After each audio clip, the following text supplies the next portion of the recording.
is I'll pass this over to Diane, who will go through apologies and roll call again. Diane.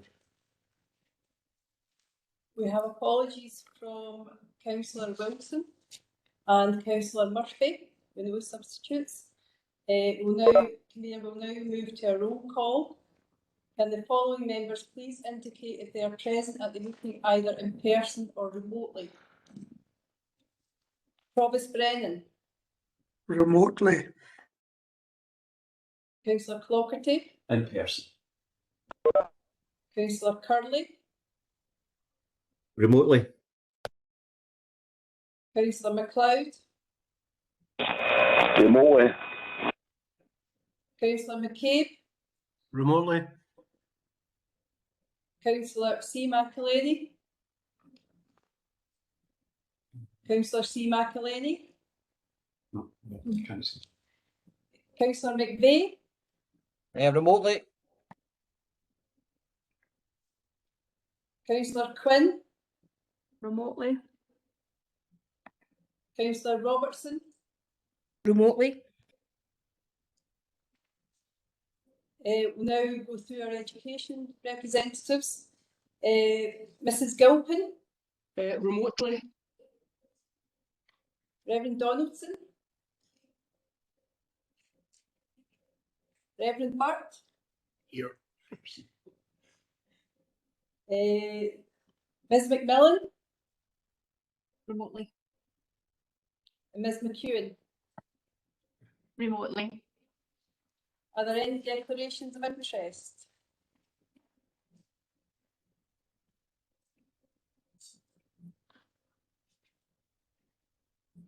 No declarations of interest. Can we move to agenda item number 7, which is the education revenue and capital budget? And I'll ask Ian to introduce that. Thanks, Convener. So this reports the Advice Committee of the Education Revenue and Capital Budget positions at period 5, and that's up to the end of August 21. I'll refer you to section 5 of the report. That provides details of the 21-22 revenue budget. The current budget is 88.238 million, and the latest projection is an underspend of 199,000, and that's a reduction in expenditure of 93,000 since the last committee. The significant variances are listed in paragraph 5.2 of the report. The only ones I wish to highlight has been new are the underspend of 51,000 for non-domestic rates and 78,000 for SPT school buses. These have been reported this cycle for the first time. Moving on to section 6, the report that gives you the details of the education capital programme. The budget for the capital programme is 18.577 million and 5.127 million projected to be spent in the current financial year. The original budget projected 4.28 million would be spent this year, so there is accelerated spend of 847,000 or 20%. Expenditure at the 23rd of September was 2.923 million or 57% of the expected total for the year. And the cost of the overall programme is being contained within budget. So you'll see more details in Appendix 4 by project, and the technical update will be given later in this agenda. Moving on to section 7 report, and also Appendix 5, that gives you details of the education earmarked reserves. Total earmarked reserves for 21-22 are 4.016 million, and we're expecting 1.828 million to be spent in the current financial year. Expenditure up to the end of period 5 is 203,000 or 11.1% for the year. Spend to date per the original budget profile is expected to be 238,000, resulting in slippage of 35,000 or 14.7% at this time. Section 8 of the report requests approval of environment of 16,000, which has already been approved in the communities part of the committee today, so it's here really just for information. The 16,000 will be used to fund additional swimming lessons for primary 5 children who missed out on their lessons last year due to the COVID restrictions. So committee are asked to note the projected underspend of 199,000 for the revenue budget, note the financial position of the capital projects as detailed in Appendix 4, and approve the environment is detailed in paragraph 8.1 in Appendix 6, and I'm happy to take any questions. Thanks, Ian. Can I firstly apologise to members for the late arrival of Appendix 5 and Appendix 6? The Appendix 6 that Ian was talking about at the end there is just the environment for the school swimming. So with that, can I open it up to questions for any members?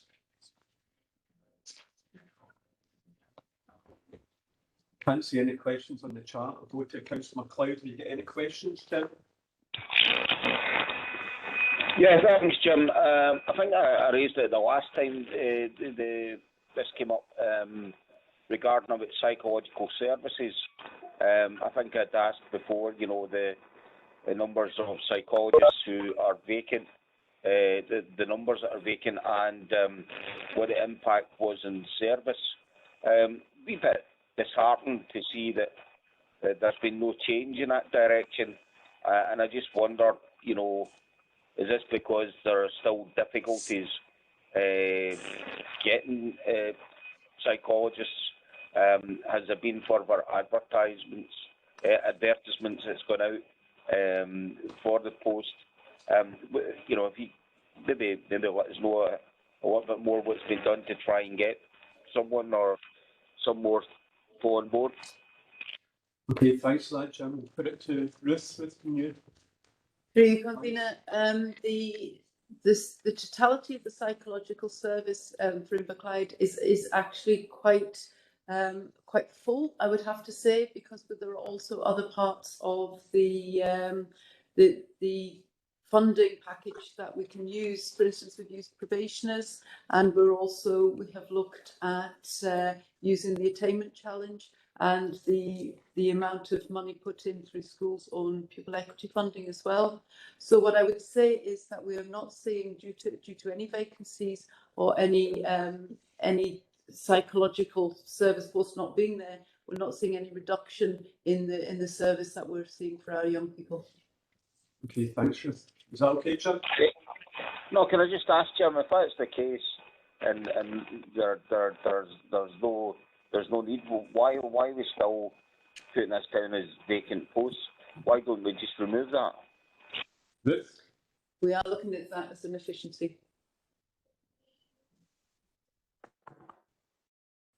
So the budget. Okay, thanks.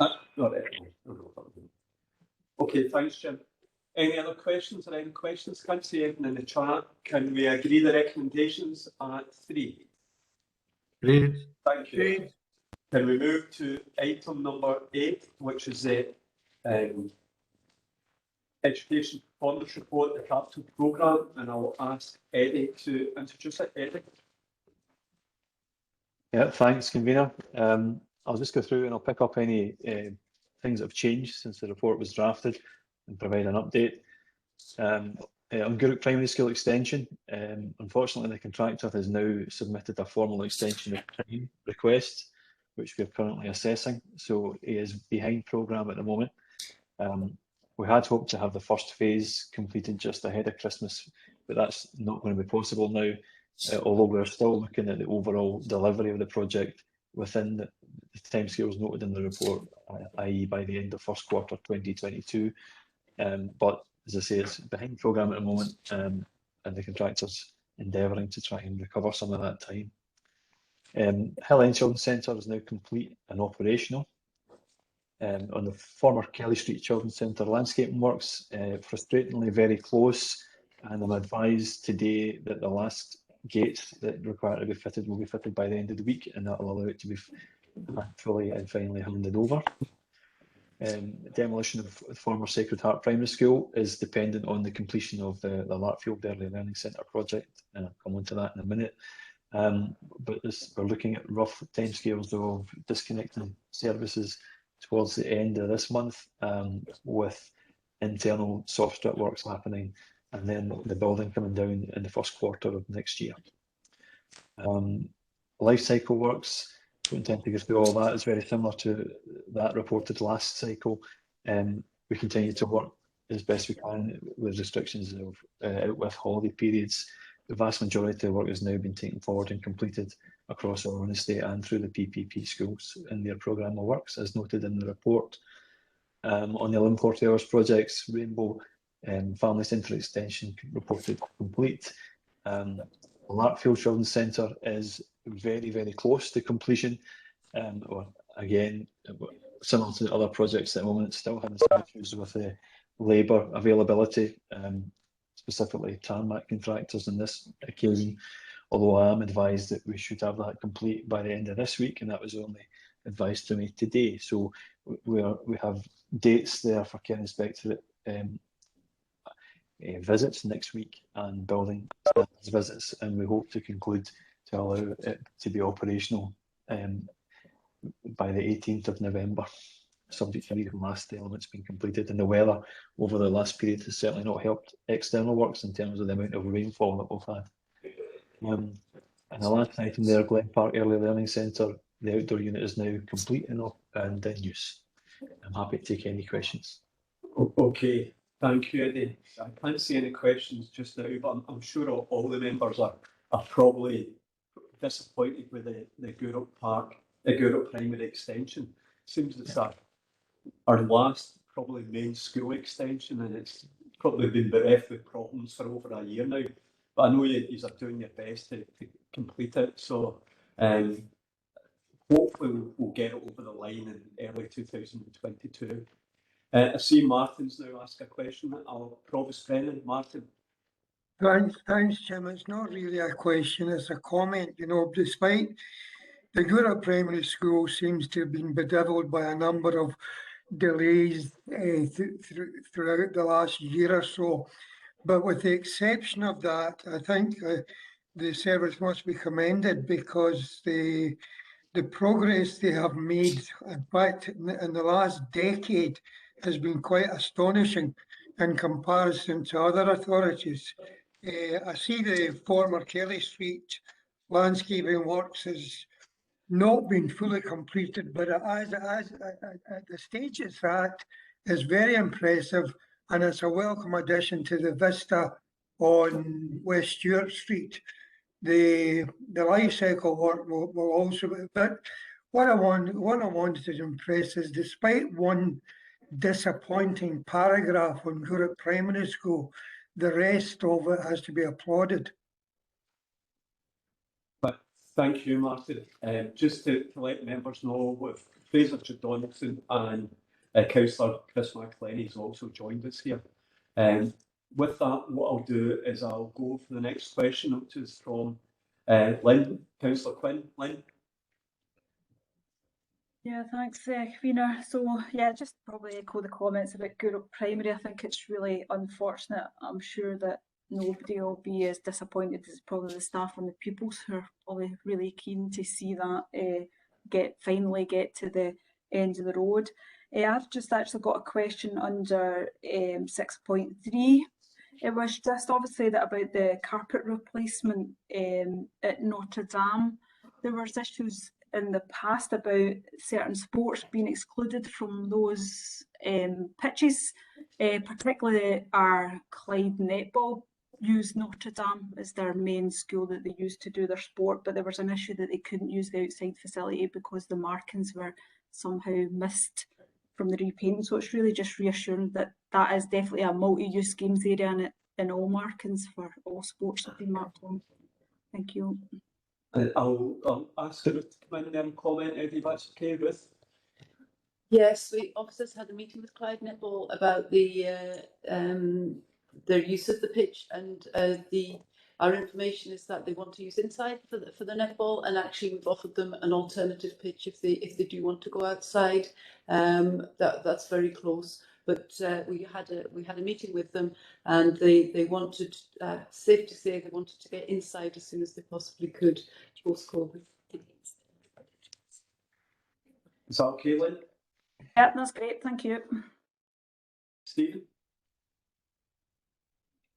Yeah, I was just going to say, Convener, that myself and the Provost had a wander along Stafford Road a couple of Saturdays ago, and we're very impressed to see the new build Larkfield Family Centre, Early Learning Centre as it's now called. So obviously keen to see that completed as soon as possible and get the children and staff in there to sort of get the benefit of what looks like a fantastic facility and another impressive addition to our Pre-5 estate. Thanks, Stephen. Can't see any other comments on the chat. I'll go to Councillor MacLeod. Jim, have you got any comment or question? No, I'm fine, thanks, Jim. Thanks. My only comment to end, Eddie, please, with the Guru Primary, it's no criticism of your team. I know everything has been out with your hands. It's been circumstances out with your control. It's led to delays in Guru Primary, so we do know that. But it's my other comments, hopefully we will get it over the line in the first quarter 2022. So with that, can we agree the paper? Agreed. Thank you. Can we move to agenda item number 9, which is the Education Recovery Report, and I'll ask the group to introduce this. So this report is links to the post-COVID recovery, which is taken to the Alliance Board and also PNR. So this is particularly the ones pertinent to this committee. So an update on the Attainment Challenge and closing the attainment gap. Obviously, COVID has had an impact on children's attainment and what that gap may look like. And the Attainment Challenge has very much worked in partnership with schools to mitigate any impact that it may have had. You'll see under the headings that we absolutely have stuck to first principles. We've never ever changed from the first principles of what we consider to work, and that has been seen as a real strength of the Inverclyde Attainment Challenge. We have had some underspends. It's mainly been linked into staffing, and that the report identifies where we've reallocated those underspends, and also the fact that SAC 2 will be coming. We're expecting an announcement sometime in November, December about what that might look like. And officers are already starting to look at what we will take forward and what we will what the future for this attainment challenge in Inverclyde will look like, and we will bring further reports back. The return to school guidance, I think we had I personally had expected to be sitting here with a different set of guidance post the October holiday, and that unfortunately was not to be the case. The real issue for the service is looking at what that guidance means for us as we come up towards the Christmas celebrations. We are fully expecting some additional guidance from the KERG, the group who are looking at these things, perhaps to give us a steer on what Christmas may look like in schools. But currently there will be, as we are looking through the guidance and working with schools to prepare for nativities and visits, then that is obviously going to be very difficult as we're looking at that. We're meeting with schools and also health and safety to look at what can happen and what can't happen. But perhaps the difficulty is often explaining to parents that the school's guidance is different to what we may be seeing as adults, because we're sitting there with a lot of unvaccinated individuals. So managing that will need careful thought. The latest update from the SQA, we're expecting exams to take place. But if anything, we've learned to always expect the unexpected, and there's a link there for what that full exam diet might look like. West College Scotland won an award, a diversity award for their group for their work on digital learning, and that's in 5.4. And basically, their journey at the moment is completing a lot of the practical courses, but it's safe to say that they are down on numbers slightly.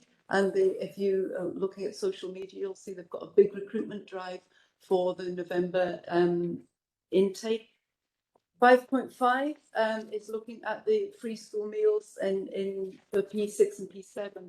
And just to perhaps give a little bit of the history of this, we had Inverclyde had always been ahead of the game when universal school meals went up to P1 to 3 across Scotland. Inverclyde introduced them at P4, and we were tasked by the committee to look at what we could do to bring this forward. We've been able to bring the P5 in August, and that has gone well, although it's safe to say again that the uptake has perhaps been lower than we might have wanted, but that seems to be the case across the country as well. Speaking to my colleagues, the return to free school meals perhaps hasn't been without its challenges. With return to school meals, sorry. When we look at P6 and 7, ourselves alongside everybody else in Scotland is currently filling in a lot of details around what the full implementation will look like. And that is looking at the capital spend around the sizes of ovens and also the hot plates that are needed, the extra fridges. And the call from officers is that if we go to P6 and 7 in January, then we will not have the capacity to deliver the full hot meal delivery that we would like to. So the recommendation from officers is to, alongside the rest of Scotland, to work with the Scottish Government to identify fully what the capital spend will be, and to go for the August 22 implementation. That's it from me. Happy to take any questions. Okay, thanks, Ruth. I'll go to the chat first of all. First question from the Provost, Martin. Thanks very much, Jim. I had a question for Ruth. Just prior to the pandemic, we had a fair degree of evidence about the Scottish Attainment Challenge and its impact on our schools. I think the evidence was collected from the West Collaborative, and it was very gratifying in the sense that Inverclyde, as usual, was punching above its weight. I just wondered two things: is that continuing, Ruth? And secondly, what do you attribute Inverclyde's progress to? Okay, so I'll answer the first question first. We don't have the national comparators yet for the broad general education, and they do have to be treated with some caution. Any comparators during COVID-19 has to be treated with caution.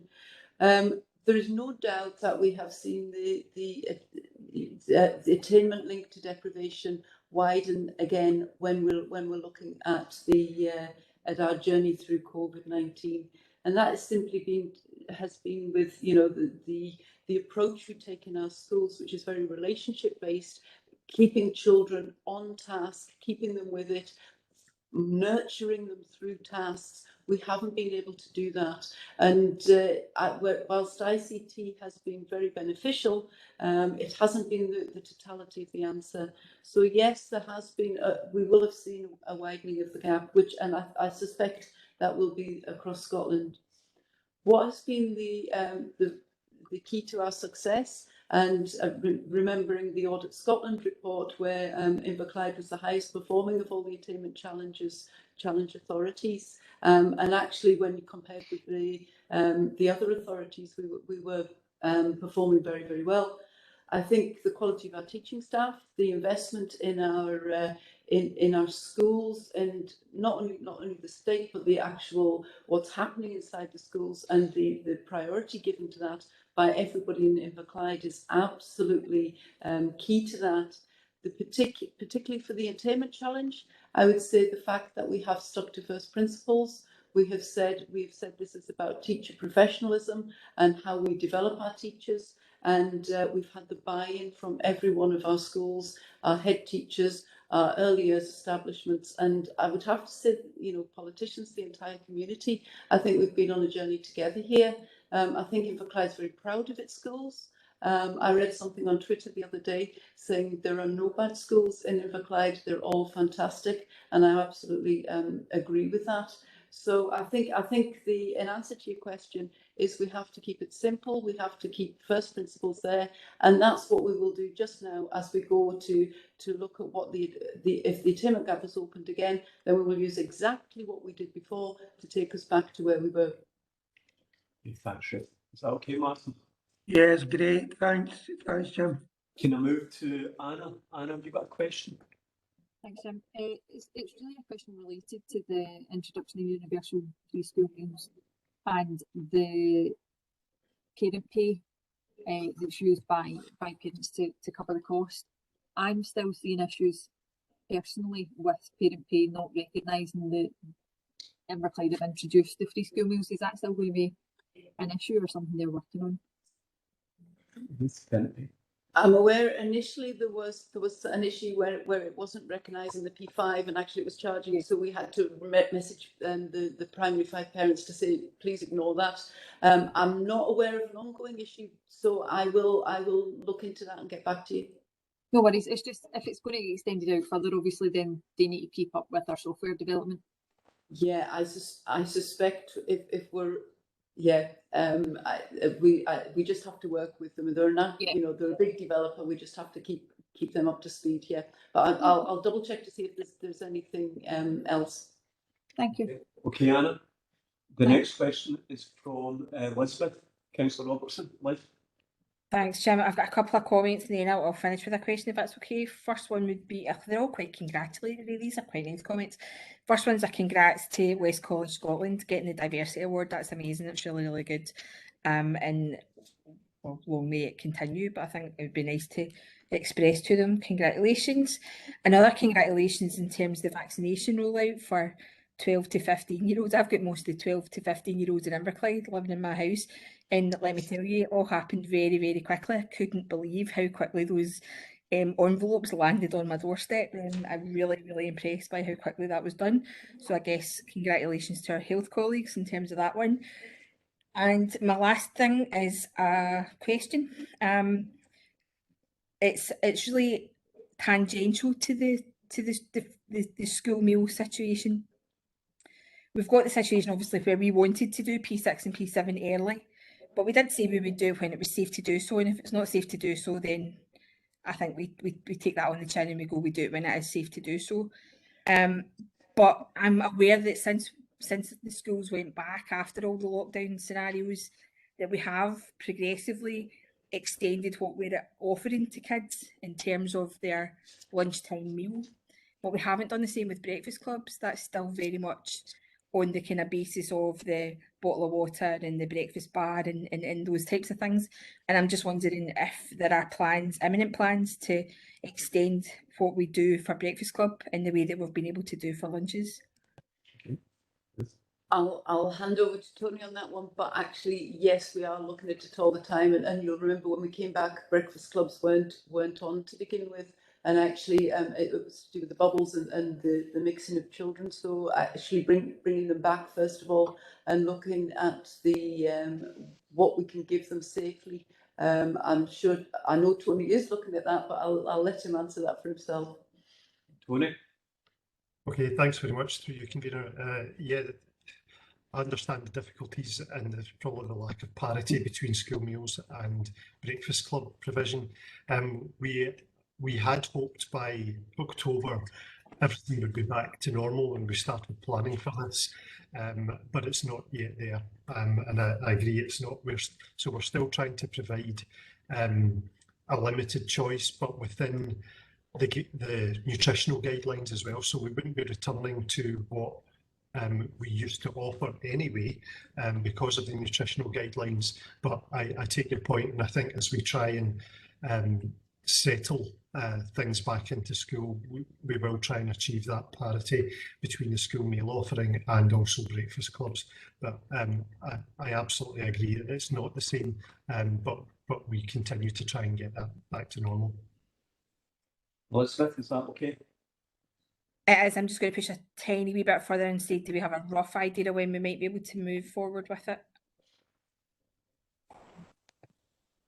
No, not yet. I'll be absolutely honest. I don't have a timeline yet, but I'll look into it and I'll get back to you. Definitely.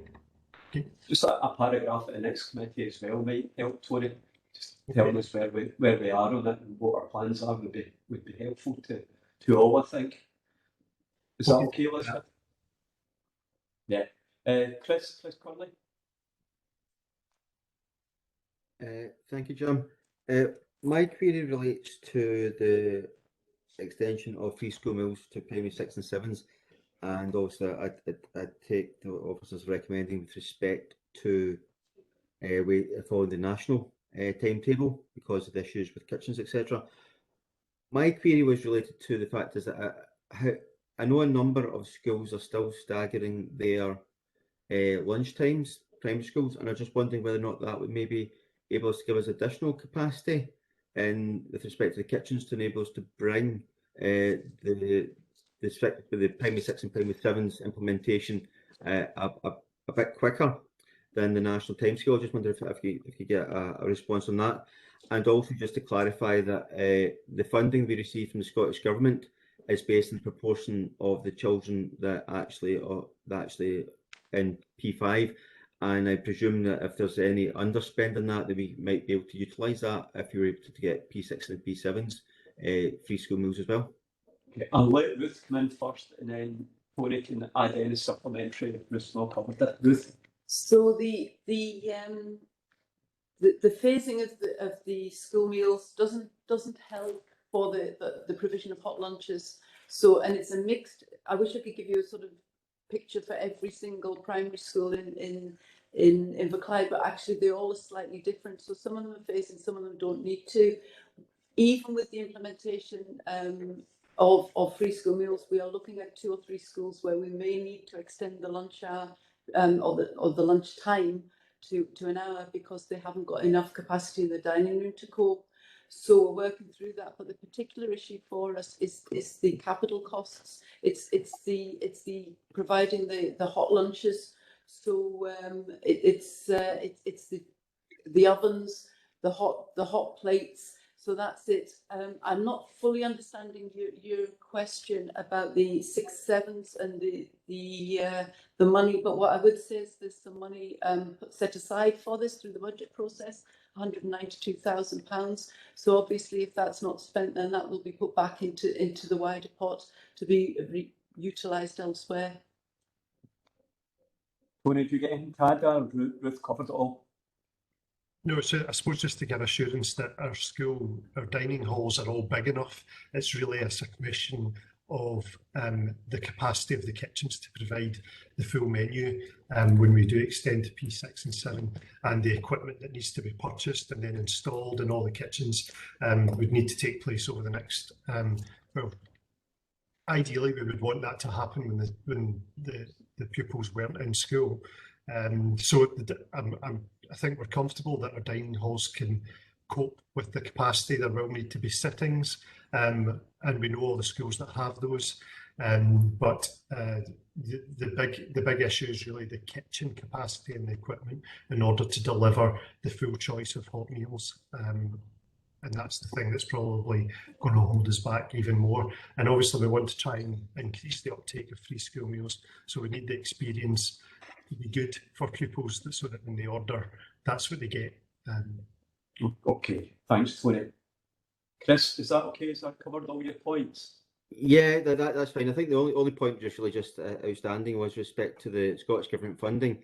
Is it paid per pupil or is it paid for the P4s, which we transferred across to P5? Is it paid per what they call a pupil, or is it paid as an assumption of 100% of the pupils attending?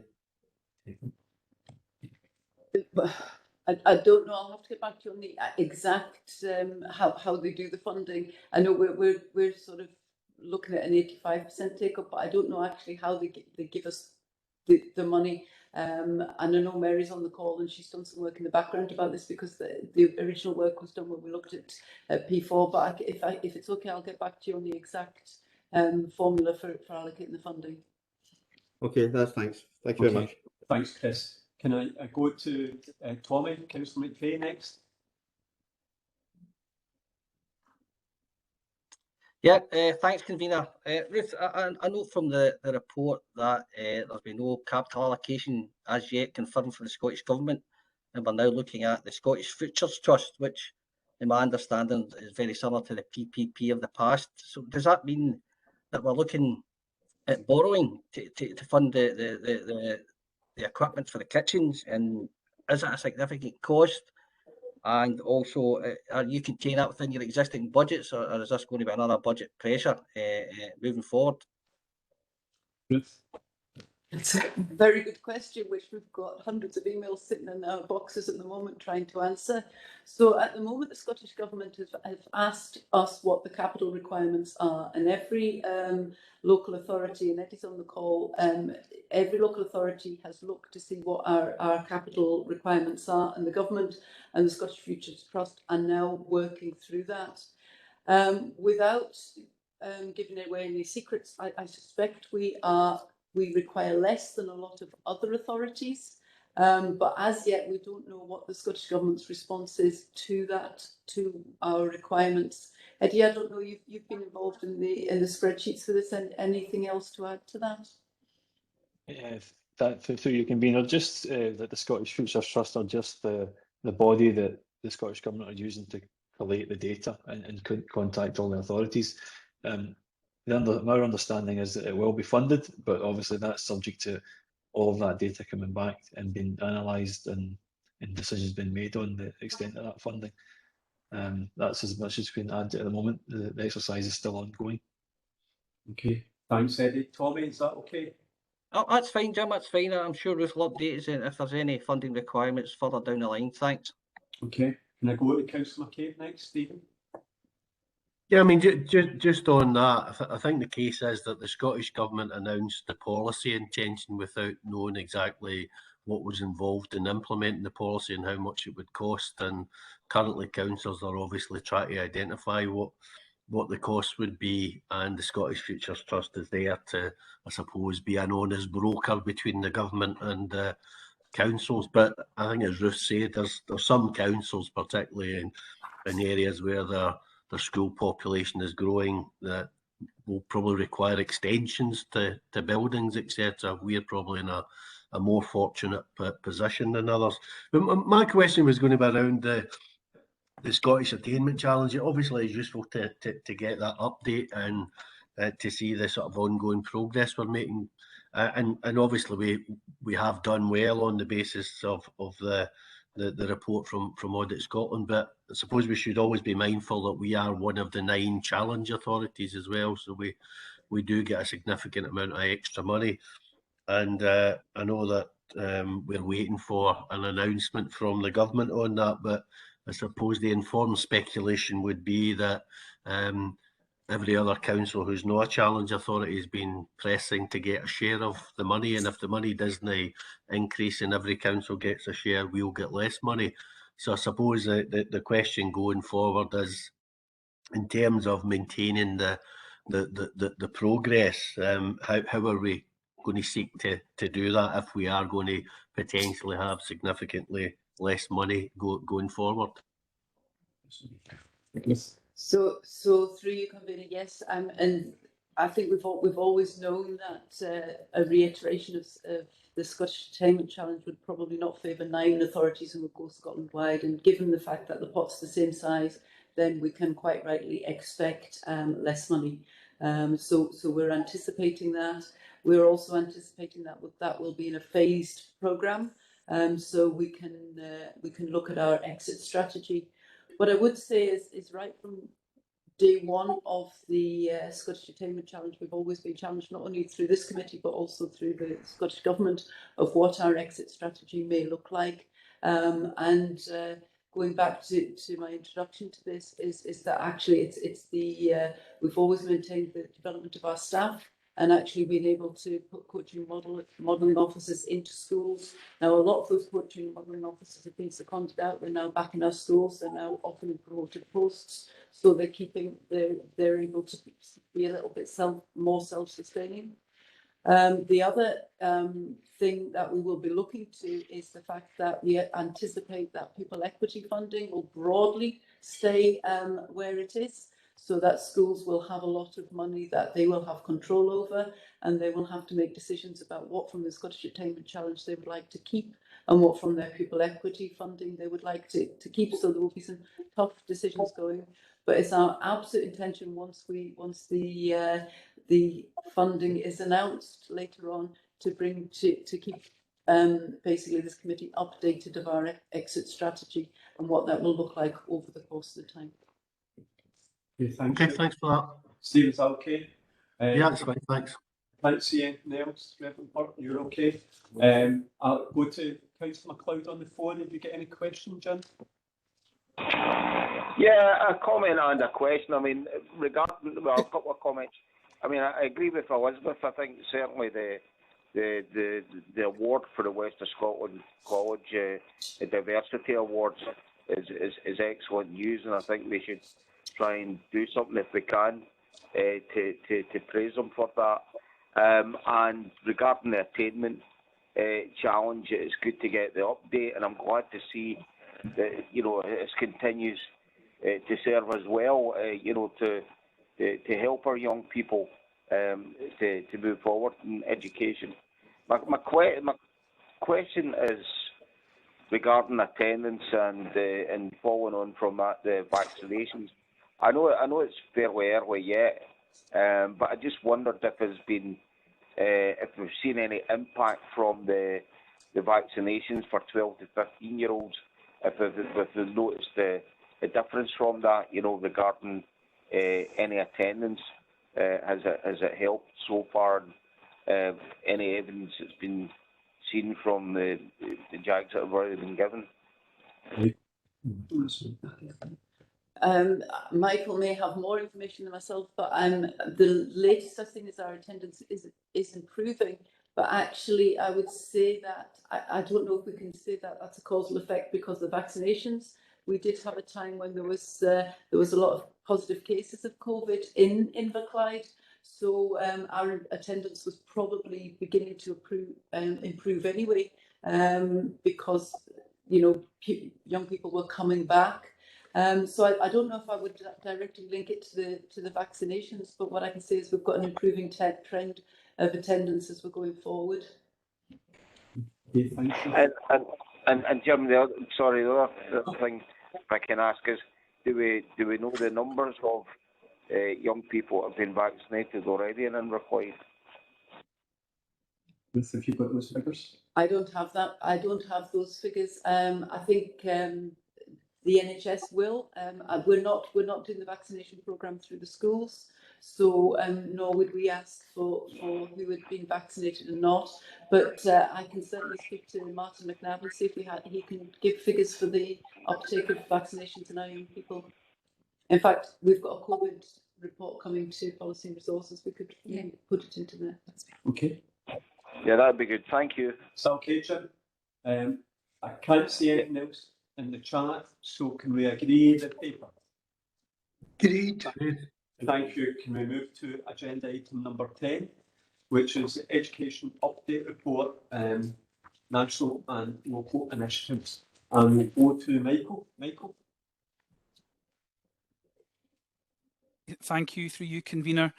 So this report obviously gives a number of updates across a number of areas. I think Ruth might want to pick up on a couple of them. At 4.1, I think we've kind of covered in the previous report the future of the Scottish Achievement Challenge, so I'm not proposing to continue to talk about that in any more detail. At 4.2, we've linked you through to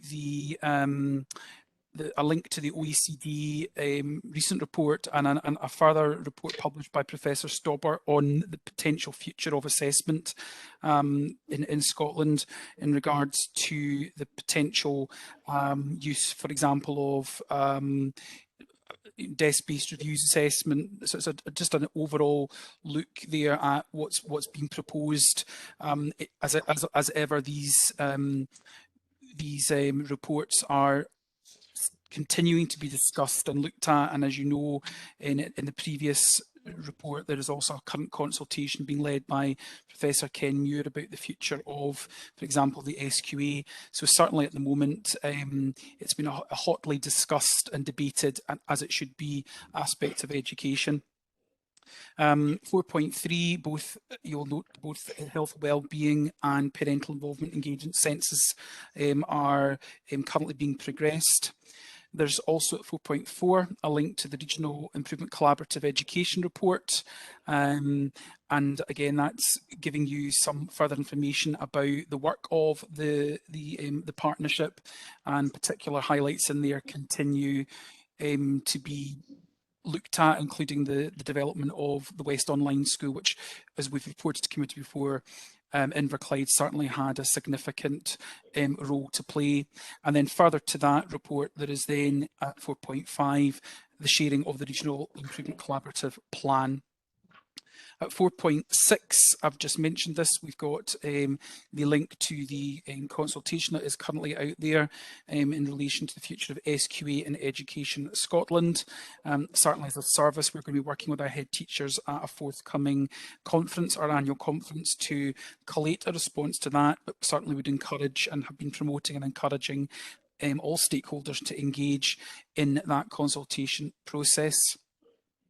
The 4.7 is a link to the Children's Service Plan, and again, that is well underway in terms of its delivery, and you've got a link there to that, the delivery plan setting out how we're taking that forward over the next 2 to 3 years.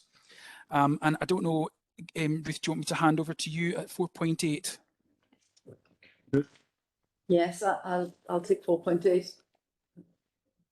Sorry, yes, I'll take 4.8. And can I just go back to 4.4 just very briefly? In one of the highlights of the West Partnership was West OS, and it's just, and members may or may not remember, at one of our committees we just approved the use of something called ClickView, which was an online platform, and that became absolutely the springboard for West OS.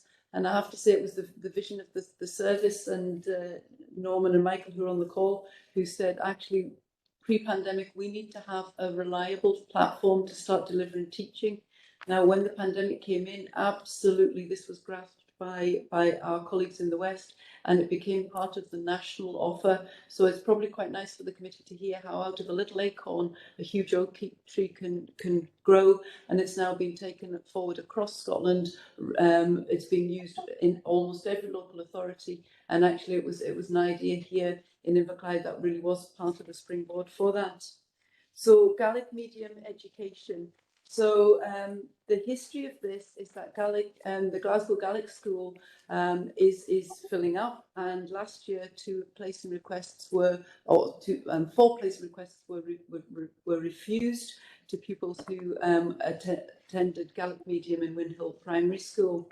They were subsequently accepted, but we also know, and we can expect, that the Glasgow Gaelic School in the future will not be able to accept placing requests from Inverclyde. So this paper is basically seeking permission to start to explore Gaelic medium education, secondary education for pupils attending Windhill Primary School. Now, we have had some very, very positive meetings with Education Scotland, with Bord na Gaelic, and with the parents themselves about the fact that we, as a community, would like to see Gaelic education in Inverclyde. We would like some time to explore what that journey may look like, what the quality of provision may look like, and we have got some meetings set up with other authorities to look at what we could possibly do in a joint way. The solution is not simple. There is a shortage of Gaelic medium secondary teachers, and we need to make sure that whatever we do is of a high standard. So basically, this paper is asking for permission to look at what that might look like, and to bring further reports back to this committee in January. Okay, thanks for that, Ruth. What I'm going to do is open up to questions. I've got the first question from Stephen, or a comment, Stephen. Yeah, thanks, Jim. It's on the Gaelic medium education. Councillor Robertson, Councillor Quinn, Councillor Crowther and myself recently met with a group of parents of children in Windhill who obviously are concerned about the secondary provision, and concerns over the fact that it's maybe difficult to get, or not, if not impossible in future, to get placing requests into the Glasgow Gaelic School. So I welcome the fact that director is proposing to carry out a sort of options appraisal, and I think it is important that we look at all the sort of potential options in the sort of short, medium and longer term. And in an ideal world, the parents have got a vision, obviously, of having a Gaelic school in Inverclyde, which potentially would be a hub for the west coast of Scotland. And in an ideal world, I'd like to see that vision delivered. Whether it can be or not is a different matter. So I think we need to look at it as an option, but clearly look at the other option of a unit as well. But as the director will be aware, there are sort of pressing issues, given that there are children in Windhill who will be moving into secondary in August next year. So it's just to sort of seek some assurance that those, I suppose, pressing issues that are needing to be addressed are going to be addressed as well.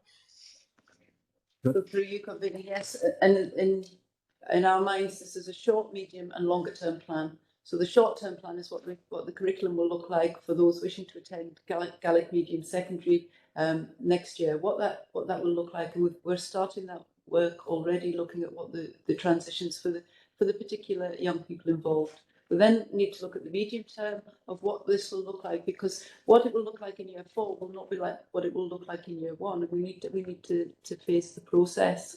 So and then looking at how we take that forward once we've taken the medium term. So I have to say, very willing partners. We've as a team, we've really enjoyed the input, especially from Education Scotland, about the quality of the curriculum and the expectations of what good Gaelic medium provision would look like, and also from Bord Gaelic, who have been very good at directing us as to the types of things we need to think about as a team.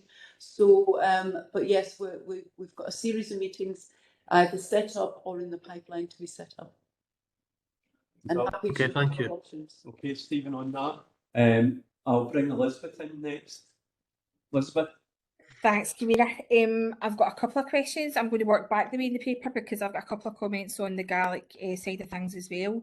I'm so happy we're going to look at an options appraisal in terms of this, and glad that we've got the scope available to look at all the possible options. I do feel a bit disappointed that, not in us, but in the kind of wider regional system, that we couldn't have seen this coming, or that if we did see it coming, that Glasgow didn't plan for it or whatever, because it does seem as if we've been left to carry a can that could have been better planned for on a regional basis. So that is a little bit disappointing. I know how much time and effort we put into our role projections for our own estate, and I don't know why that's not replicated in this context as well. So that's a kind of frustration that I just needed to kind of vent.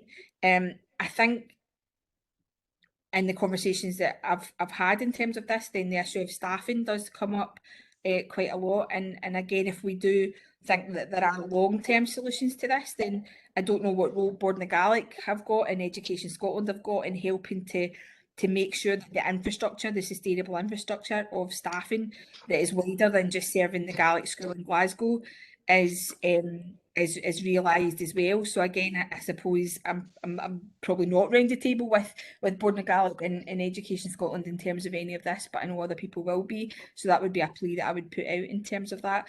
But I'm delighted that we're able to look at an options appraisal and on a short, medium and long-term basis, because I think there are genuine opportunities for us to do something here that is sustainable and to connect wider than just ourselves with this.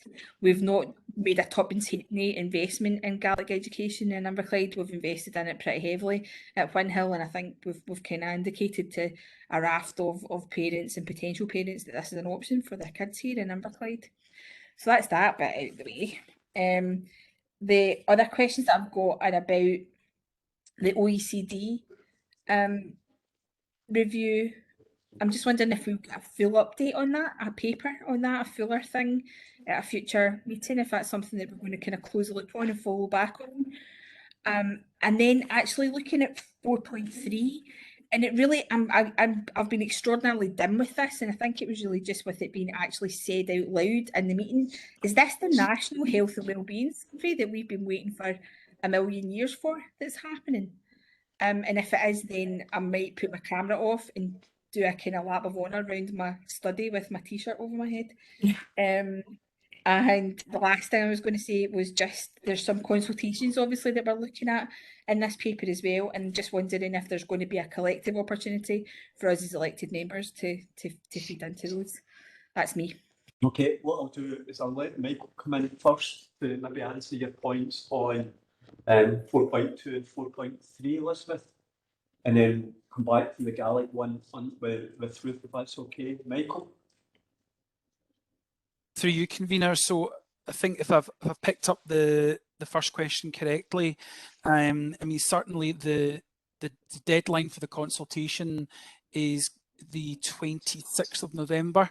And certainly the service will be pulling together a response to that.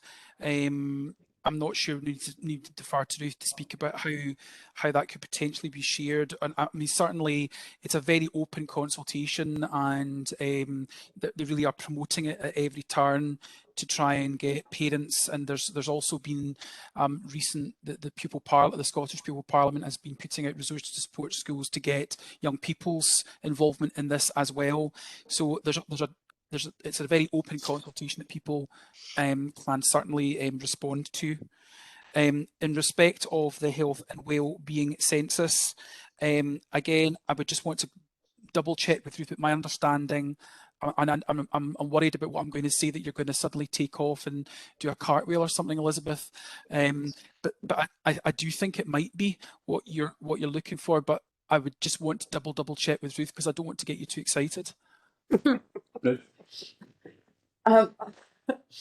So first of all, with the SQA, there's a timing issue here with this committee, and also when the work we've been able to do with our head teachers on the SQA response. So our plan is to take the SQA response to our head teachers and work with them on that, and also then to share it with elected members. I think that's the only pragmatic way to do it. So we can have input, but I suppose you don't want to see an empty paper. You want to see what the types of things we would say, and actually the types of things we Michael and Tony and I would say needs to be influenced by the head teachers themselves who are at the chalk face. So that's the way we will do that one. The OECD review, what I would suggest is click on the link. There's an awful lot in the Stobart review looking at the types of conversations to have with learners and teachers, and actually critically analysing what education is for. And to be, yes, it is the health and wellbeing service survey that we have long talked about since 2015, and I know that date because that was the date where we said hold fire on doing another Inverclyde survey because one's coming nationally. So I can absolutely remember the date. What I would say is we haven't seen it yet, and we haven't absolutely nailed it yet. So I don't want you to do a cartwheel, Councillor Robertson, just yet, until we actually see it come through a computer and we start filling it in. But yes, it is the one that has been long awaited. Okay, Elizabeth, can we go back to the? So the Gaelic, yes, and there is considerable commitment of Inverclyde to Gaelic medium education. In fact, you know, we're not fully funded through the Gaelic grant for this. So actually, Inverclyde already has got a commitment to deliver Gaelic medium education. I think, you know, the fact that we were in a position to be able to continue that last year within 2 or 3 weeks and to work with the parents to look at that shows that actually we've already been thinking about what that continuation might look like.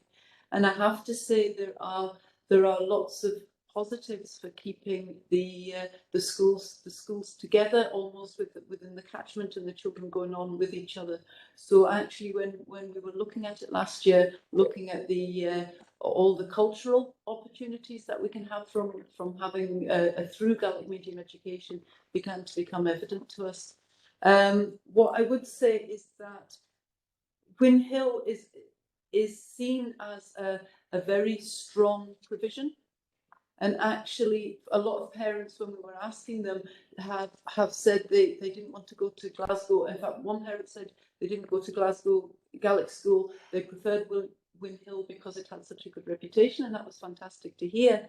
But I think we probably have to learn a lot from what Liz Ruddy has built up and the way she has built that up within the school, because she has some strong views about what does work and what doesn't as well. So I think we do have to listen to those around us about what that quality of education looks like. But I do keep coming back to the fact that this has to be a high quality provision for the young people themselves. We cannot, a pupil has an entitlement to the totality of a curriculum, and I do not want to be in a position where I'm selling you something that we cannot deliver on. So we have to look at this on a phased basis, and a step-by-step basis, and we also have to be very realistic about the possible financial implications of that. Okay, thanks for that, Ruth. Does that give you a full answer, I think, Elizabeth? Yeah. And can I go on to Martin now, which might be on a similar vein on 4.2? Yeah. Martin? Thanks, Jim. It was 4.2, and to a certain extent, my question has been subsumed, as you say, by Elizabeth. In fact, every question has been subsumed by Elizabeth. What I was going to ask, the possible options, I think they're from Professor Staubach. There are 5 bullet points, and I would agree with all of them. And the only one I want to question specifically is the second bullet point. You know, the business of decluttering the historical diet of exams. Do any of the officers know what that would mean in practice? I'll go to Ruth first. Through you, Convener, I think we'll have to await the outcome of the review. We've got some ideas of what that might look like in practice, but I think we probably have to wait for the outcome of the national review and see what that comes up with. I thought you might say that, Ruth. Okay, Martin, can I Okay. The final part in this, can I go to Councillor MacLeod on the phone and see if he's got any comments or questions? Councillor MacLeod. Yes, thank you, Jim. Can I just say before I go any further that I don't think I'll be following my group leader and doing a cartwheel, because I'm not sure I get back up again.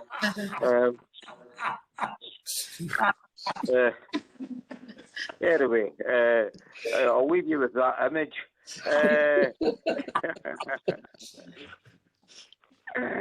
Sorry, Liz. Anyway, yeah, it's to do with Gaelic medium education in Inverclyde. As Ruth knows, I sent her several emails about it, and obviously I think a consultation is the right way to go about this.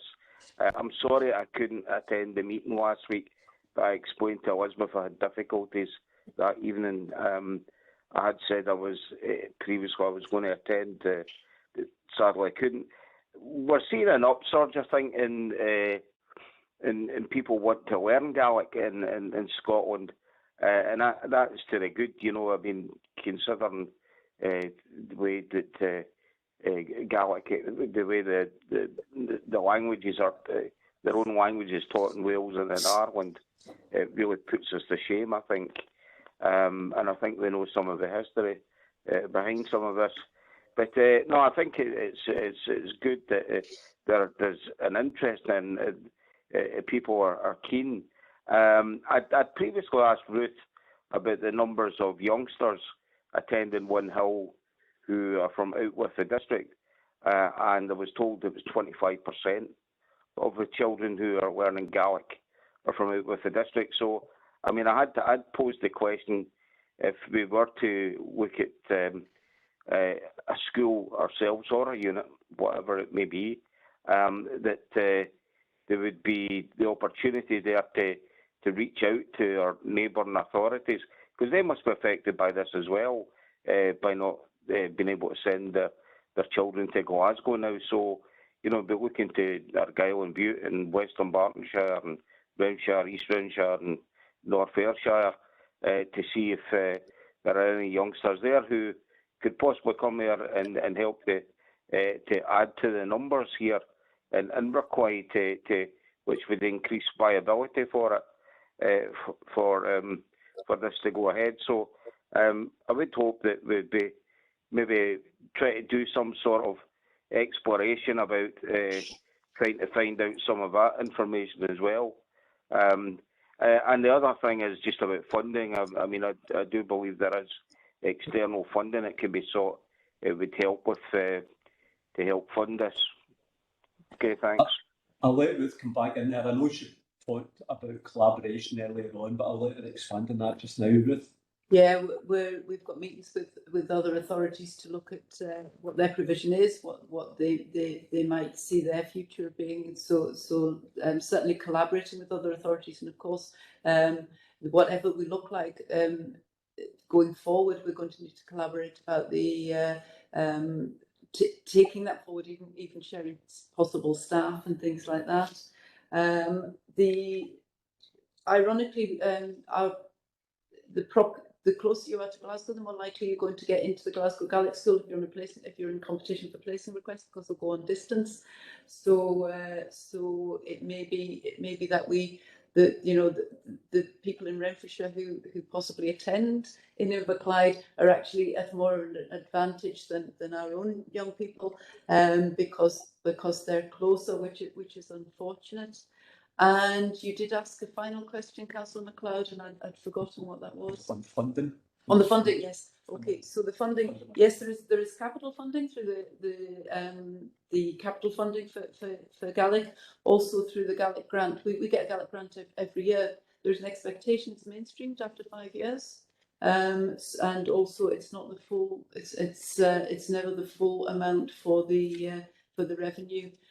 So there, it wouldn't be without some expenditure for the local authority. Okay, thanks, Ruth. Is that okay, Jim? Yeah, it's fine. Thank you. Thank you. Thanks for that, Ruth. Can we agree the paper and move on to agenda item number 11, and that's early learning and childcare, an 1140 hours expansion programme, and we have Linda here to present that. Linda. Thank you. Through you, convener. The report in front of you is in two parts. Firstly, it provides details of the 1140 hours underspend, and secondly, an initial evaluation of the first year of implementation of the 1140 expansion programme across Inverclyde. The first section of the report, the 1140s underspend, was requested at the last meeting of the Education Communities Committee, and section 5 of the report you'll see provides details and the costs of the interventions funded through the underspend, which was approved by Scottish Government and through Inverclyde Council's emergency powers. You'll also see that the interventions are grouped into COVID-19 recovery, health and wellbeing, play pedagogy, infrastructure and ICT developments, and the specific interventions are detailed in that section 2. At section 5.5 of the report, there's an update on future funding for ELC. Early indication is that there will be a reduction, or there is likely to be a reduction in funding in Inverclyde for 2022-23, and we are projecting forward and looking to use some of this year's funding, and that would be carried forward to smooth this potential reduction over time. Moving on to the second section of the report, which starts at section 6, and that's the update on the implementation of the 1140 expansion programme. And again, this was very successfully delivered in Inverclyde, during the COVID pandemic, even though the Scottish Government had removed the requirement to do that. The report details the numbers of children accessing their entitlement in Inverclyde. It then identifies the significant benefits of the expanded offer, including areas like children's learning and development, improved attendance, financial benefits for families, and employment opportunities for residents across Inverclyde. Section 6.9 of the report outlines a few challenges with the ELC admissions process, and these have been regularly reported to committee, and that's in regard to pattern placements in defined area. A formal survey of parental views will be launched later this month to formally evaluate the current provision and that offer, and allow us to plan for future delivery over the next 3 to 5 years. Committee is asked to note the details of the utilisation of the revenue budget earmarked reserve of 2.52 million as approved through emergency powers, and to note the successful implementation of the expansion programme. Happy to take any questions. Okay, thanks for that comprehensive report, Linda. I'm going to move to the chat first of all, and the first question is Stephen. Stephen? Yeah, thanks, Jim. It's a helpful report. I think, as we've discussed before, the implementation of this expansion programme has been a huge success, and Linda and her team and everybody else, Eddie and his team, who've all worked hard to deliver this, are absolutely to be commended for that. I mean, in terms of the ELC underspend, obviously, the fact that we've had such big underspends would tend to suggest that we've had more money than we needed to sort of implement our plan in Inverclyde. So you can probably expect on the basis of that we will receive less funding going forward. I mean, this underspend, obviously, in terms of these particular measures is welcome, because they're nice to haves in some senses, over and above the core provision. But I suppose my question is, in terms of sustaining the core provision, do we have an understanding of the level of funding that we actually need on a recurring basis to do that? And just, I suppose, linked to that, in terms of 6.9, and as the report acknowledges, we've always been of the view we couldn't deliver to every single parent the exact sort of model of provision that they were looking for, the exact place or the actual sort of, as I say, the sort of model. But if our aspiration is, I suppose, to try and meet the needs of more parents, or the wishes of more parents, again, is there the opportunity utilising funding, assuming we get the right level of funding, to try and address the issues that have been highlighted in 6.9? Is there flexibility within our sort of models to potentially expand the placements in the areas where people are looking for different placements? Okay, Linda? Through you, convener, your first question, Councillor McCabe, in terms of future funding, we are looking closely at what our model actually costs, and I think we did have a positive settlement from Scottish Government 3 years ago, and a number of things that are outlined in the papers have impacted on that. But we are getting close to actually working out what the full provision will cost. It is challenging because we've delivered it through COVID and we've delivered it with a number of mitigations in place, but we will have a clear detail of that as we move towards the end of the year, and when we're likely to receive the information from Scottish Government, and certainly can bring that detail back to a future committee. Your second question in terms of admissions policy and models of provision, I suppose as we stand just now, we continually try to review the process of admissions and meet parental requests wherever we can. For example, the most preferred model of attendance in ELC is 9 o'clock to 3 o'clock term time. Many people in the room will remember there was a first iteration of our expansion plan, which was very much based on a high percentage of places being like that, which was the result of our local consultation. However, that plan wasn't able to be accepted by Scottish Government, and we had to review it, and we came to the decision to have more shared places, which is where that issue arises from. But I suppose, in short, we are continuing to review that. Where we have capacity, we increase the number of full-time places and try wherever possible to meet the first choice that parents express in their application form. Okay, thanks, Linda. Stephen? Yeah, that's helpful. I just think we need to continually strive to try and give parents effectively what they want, but obviously there isn't a blank check in respect to that, and I think I don't know how the funding is going to pan out. So one of the arguments being made at a national level by COSLA was that, given we're coming through the pandemic and we're now out the other side, that perhaps another year of the existing funding would have been better to allow us to try and get to some sort of normality. But obviously, hoping that the funding that we do receive will allow us to continue the provision we've got at the level we've got, and then potentially allow us to see if there is flexibility to try and meet greater needs. Okay, thanks, Stephen. I can't see any more questions on the chat. I'm going to go to Councillor MacLeod on the phone. Jim, have you got any questions or comment?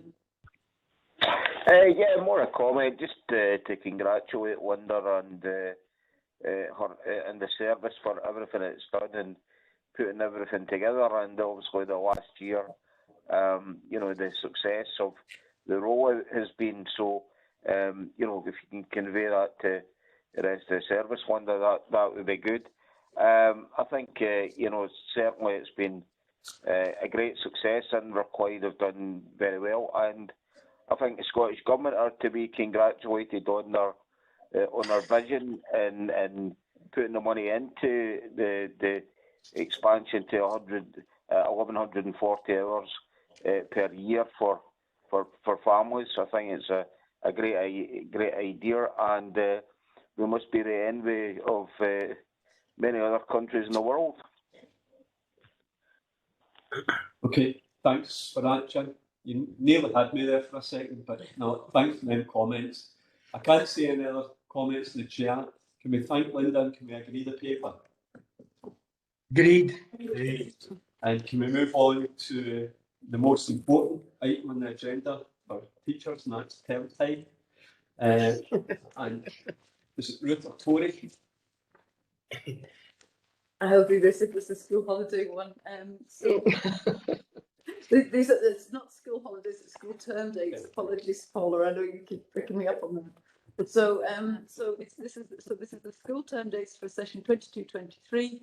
There is a specific point to note in this one, in that we are going to try and get the same holidays over the whole of the West Partnership. Now, the advantage of that is that people who live cross-border it'll be much more convenient for families. But the downside of that is, in doing so, we will be moving the Monday holiday in September.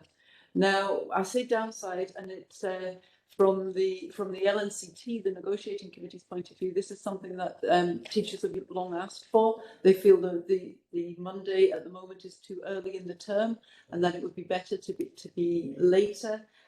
We put this out to parents with the survey, and we got a couple of mixed responses, but mostly positive, saying absolutely getting the benefit to families for having that cross-border agreed holiday. So these are the school term dates for session 22-23. Okay, thank you. I'll go to Anna first. Anna. Thanks, Jim.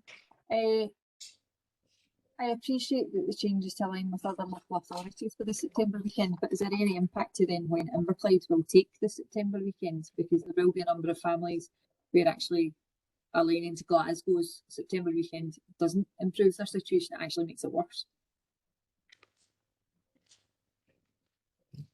And as my understanding is, it's not a public holiday, so it's a local holiday. So and actually we had one concern raised by parents about possibly the NHS following suit as well, and whether or not the local NHS would do that. And we can certainly work with them to try and get that. But I know that certainly with the council, there's no public holiday on that day. So and people tend to use their flexible holidays when the school holidays are on. Just as a wee follow-up, the moving the September weekend back in September, I can completely understand, gives the kids longer to settle after returning from the summer break, which is a good thing. I really do think that's beneficial, but it actually puts it in closer proximity to the October holidays as well. Has that been considered? Because they're essentially going to be off for a long weekend and then back in a couple of weeks and off again. Yes, and what the teachers and the head teachers were saying is that they like that settling time. It's the fact that it's actually they're coming back from a very long holiday, and actually giving a long weekend so close to that long holiday, especially when you've got S1s and P1s and they're just getting into routines and you're teaching that, they can see the advantage of that. I have to say this was one of the first things when I arrived in 2015. The LNCT asked me about was to look at the pace of that. I think with the October holiday being shorter, people are into the rhythm, they're into the new teacher, they've got settled into routines. I think it's good for learning and teaching from our point of view. Anna, is that okay? You want to come back in? No, that's brilliant, thank you. Is that okay? Can I go to Lynn next? Lynn? Yes, Paul and my Glasgow family will be happy because they always thought we were slightly weird in Inverclyde, that we had a different holiday from them. When we had the argument about this is a September weekend, no it isn't, so that should help clarify a few fights at Christmas. Just a question, I believe that some of the learner councils have been consulted on this as well, which is absolutely fantastic, especially when we've got the UNCRC coming in about the rights of the child. It's just it doesn't mention in here what they have been consulted and what was the outcome of those discussions. So it's because we didn't have the details of what they told us. I don't know the details of the outcome of the discussions, Michael. I know some of the head teachers got in touch with us and gave us an overview, which was positive. But I'll hand over to Michael for the exact details. But we didn't have the details when we wrote the report. We didn't have the outcomes. Michael? Through you, convener, I mean, we asked head teachers to discuss this with their staff and their pupils. And I have to say the majority of schools came back to me, and in all cases, I think by maybe one or two teachers, but generally speaking, the pupil councils were all positive about the change, and almost all staff groups were also positive about the change and supported it. Okay, Lynn.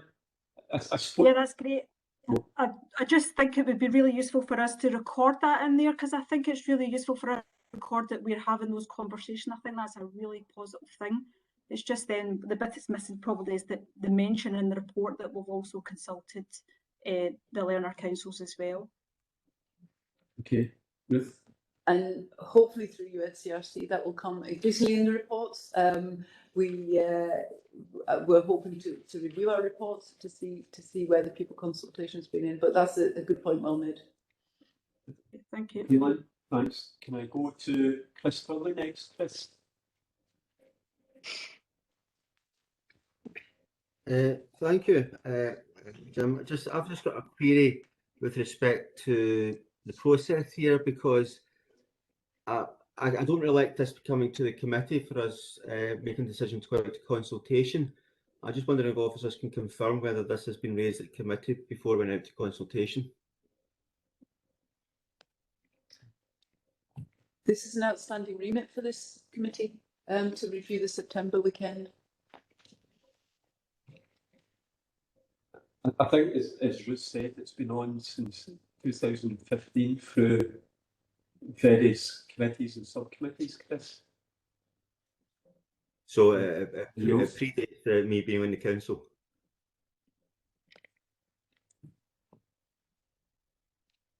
I think a number of us were in a strange situation where we were a parent council, and it was being discussed about the consultation, and we were saying, well, I don't really know anything about that. That's a strange one. And I just wondered when the decision was made to do the consultation. But if it's been something that's been stuck in the ether for 6 years, then I can understand it maybe. It might be I think it'd be a good idea to maybe but bring it back to the committee just to confirm if they want to do that. But if I can just through you, convener. So there's two issues here. One is it's an outstanding remit for the committee to look at the September weekend, but two, we always consult on the school holidays before it comes to committee. So parent councils will always be asked. We take it to the chairs of parent councils every time. Is that okay, Chris? Does that answer your question? Yes, I'm okay with the consultation. I would just like to have been aware of it before the consultation occurred, especially when it's specifically about moving a holiday. I know there's various things we were having in service days and things like that, but actually moving September weekend is actually quite a big thing.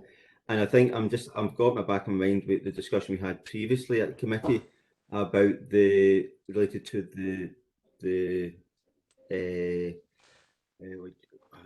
Queen's Jubilee celebrations. Were effectively told that the committee couldn't make a decision because it already went out to consultation. So I'm just I'm just aware of that. So that's in the back of mind. It just gives me a wee bit of a worry that effectively we're by doing the consultation, we've effectively we wouldn't be able to, what they call, this committee wouldn't be able to make a decision about where we have the holidays sort of thing. That's all. I think Ruth has got the actual date now. Ruth. So it's September 19, when it was discussed about the possibility of moving the September holiday. So, and I remember it was in one of the update reports about pros and cons. What I would say is we do consult with the parent councils prior to, as I said before, prior to coming to the committee, because there's an element of consultation around that, and increasingly we will be consulting with the young people themselves on matters we will be bringing to the committee.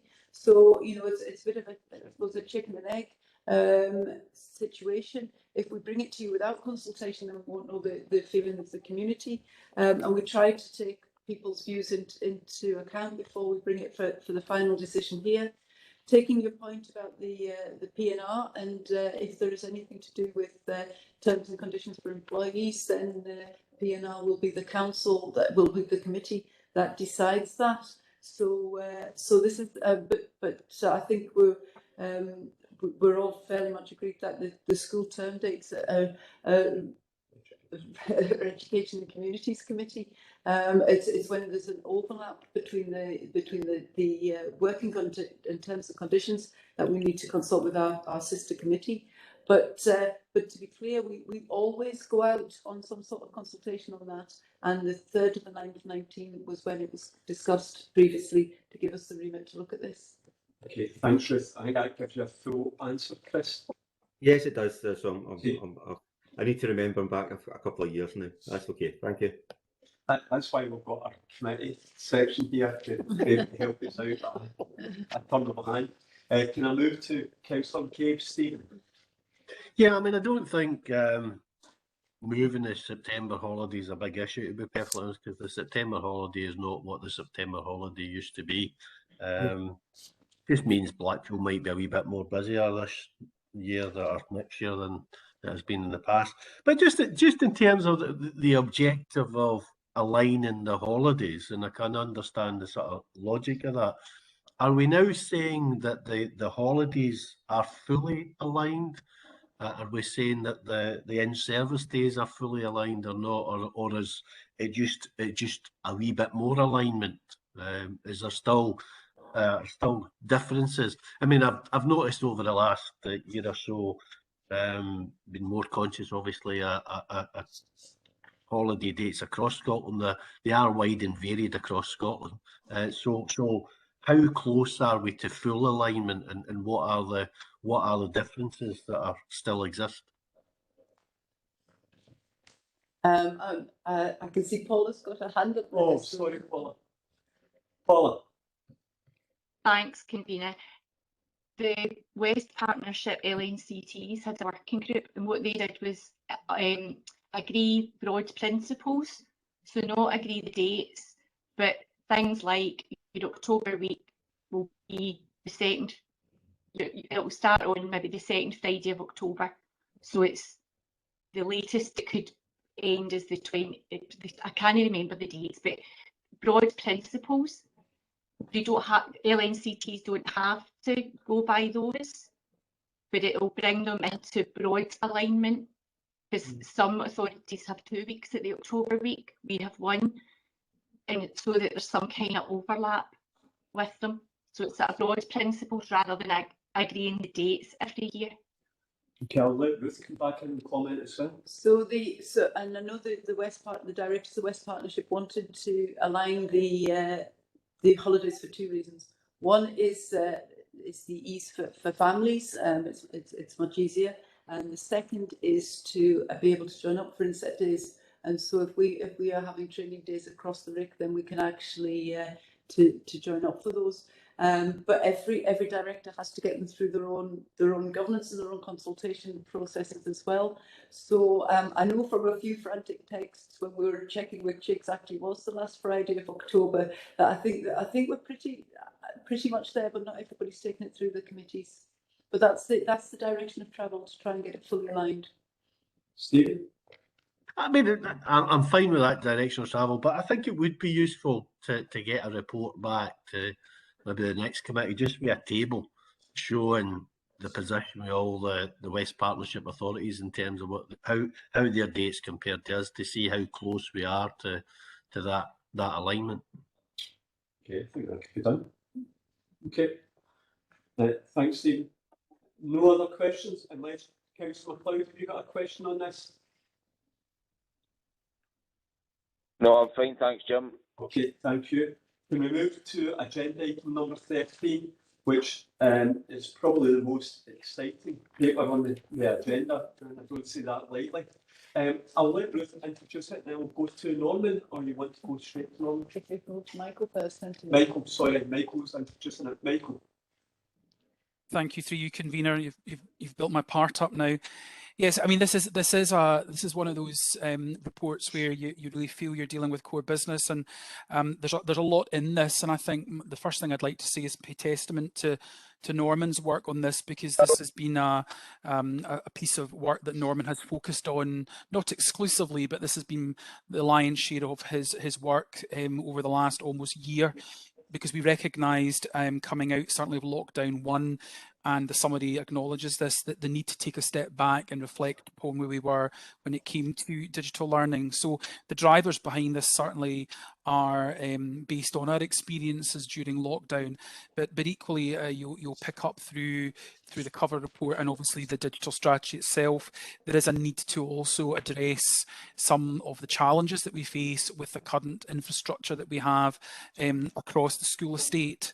And also acknowledging the different ways of working that we have now developed in response to the pandemic, and as well as that, the ongoing ever changing world of digital learning.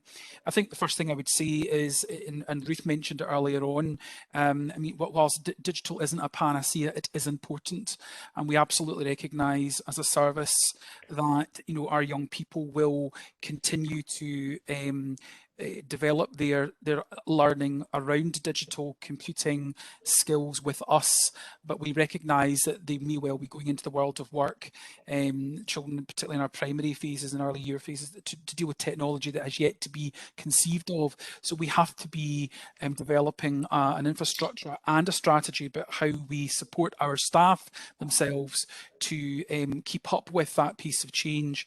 There's no doubt throughout the pandemic that we saw an upsurge in the use of IT, and whilst that might not necessarily in terms of, for example, the use of the software that was referred to earlier by Ruth, and obviously because we're now back in school, some of the data that we had which showed that upsurge has maybe come back down. But as I go around the schools, as I'm doing at the moment, to check in with schools and walk the floor, so to speak, we can see digital learning happening in front of us. So it's trying to the strategy certainly is trying to build on what we have learned to take us forward. You'll see in 2.3 that the strategy identifies 4 key priority areas in terms of the leadership of digital, and certainly many of our schools this year have digital improvements as part of their school improvement programme, and many of them are undertaking the Digital Award for Schools, which is a Education Scotland toolkit which supports them to look at and self-evaluate their current strategy and indeed their infrastructure as well. And through that, obviously, we move to the priority at number 2, which is about the digital learning and teaching. And then key to this is obviously the infrastructure that we provide to our practitioners and to our pupils to be able to engage in this type of learning. There's obviously a sort of series of priorities here in 2.4 in respect to a number of different things that are, I suppose, right in front of us here and now, a bit like the discussion about Gaelic, the short term, the medium term and the long term. And certainly there are parts of the state, the IT estate, that need our attention, which the report goes on to describe. As we sit here today, whilst we know it's been a pledge of the Scottish Government to provide devices for young people, all young people, and go beyond what has been issued currently, we still do not have the full details of how that's going to be rolling out. So we know we need to progress now, with things that are right in front of us, some of the landscape ahead of us is a little bit uncertain, and there's further work to be done by the service to unpick exactly some of the level of need in terms of resource that we have in order to achieve the strategy. But hopefully the report and also the attached document with its appendices hopefully try to make that clear. At 3.1 you'll see that there are 4 recommendations that we're asking you to approve. Ruth's going to come in just in a second to see more about the funding model around this, but obviously primarily the 4 recommendations are about the funding that sits behind this, but obviously Norman is here to answer also any questions after this input on any aspect of the digital strategy that is before you here. But certainly I would commend it to you as a very thorough piece of work that if we are able to progress with this will allow us to make some key steps going forward to support both pupils out in classrooms, but importantly teaching staff and support staff to be able to deliver what they want to deliver, and sometimes are not able to deliver because the current infrastructure we have doesn't always allow them to do so. Ruth, I don't know if you want to come in now on the funding side of things. Yes, I will. And just to say that we are very excited by this strategy. And in fact, although COVID has sped it up, we were tasked by this committee to have a look at our digital strategy and what the future for learners would look like in a digital world. So it was already on our radar to have a look at this, but actually we have been pushed to very much in our thinking and have learned a lot of lessons through COVID-19 experience. So whilst we're excited about this and very ambitious about this, we also have to be pragmatists and look at the financial context in which we are working. So some of this is costed and some of this is yet to be costed. So some of it is a general direction of travel and others need work financially. So if I look through the parts of it and the funding models we're using, so Wi-Fi and bring your own device, members will remember that we want to bring your own device opened up in our schools, and also Wi-Fi being put in, and a lot of that was done through PEF money and also some of our recovery money. So we have managed to get where we want to be with Wi-Fi and bring your own device.